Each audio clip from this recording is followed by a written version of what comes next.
नमस्कार मंडळी, जय महाराष्ट्र. संजय राऊतांची लाडक्या बहीण योजनेवर जोरदार टीका.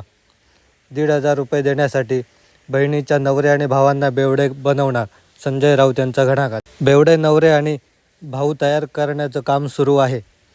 हा महाराष्ट्रासाठी कलंक आहे. अजित पवारांसारखा नेता असा विचार करत असेल तर ते दुर्दैव म्हणावं लागेल, अशा शब्दात संजय राऊत यांची अजित पवारांवर टीका केली. भाजपचं नेतृत्व पंडित नेहरूंवर रोज चिखलफेक करत असले तरी अटल बिहारी वाजपेयी हे देखील दुसरे नेहरूच होते. दुसरे नेहरू म्हणून अटल बिहारी वाजपेयींना संबोधलं जायचं. नेहरूंनी वाजपेयींना आशीर्वाद आणि मार्गदर्शन केलं. राजधर्माचं पालन कसं करावं हे वाजपेयींकडून शिकावं.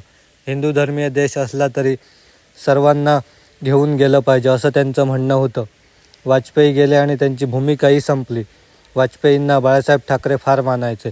शिवसेना आणि भाजपची युती झाली, त्याचे प्रमुख शिल्पकार वाजपेयी. आज वाजपेयी नसले किंवा आम्ही भाजपसोबत नसलो तरी आम्हाला वाजपेयींचं स्मरण कायम होतं, असं खासदार संजय राऊत म्हणाले. लाडकी बहीण योजना तसंच 2 लाख कोटींची तूट भरून काढताना महसूल वाढीसाठी दारूच्या दुकानांचे परवाने वाढवणं गरजेचं आहे, असं अजित पवार बोलले. त्यावर पत्रकारांनी संजय राऊत यांना विचारले असता संजय राऊत म्हणाले की लाडक्या बहिणींना 1,500 रुपये देण्यासाठी लाडक्या बहिणीचे भाऊ आणि नवऱ्यांना ते दारुडे करणार आहेत. दारू 1,500 रुपयांसाठी संपूर्ण महाराष्ट्र ते दारुडा करणार असतील तर ते अत्यंत गंभीर आहे. 1,500 रुपयात काही येत नाही. भविष्यात लाडकी बहीण योजना बंद करतील. लाखो कोटींचा खर्च आहे.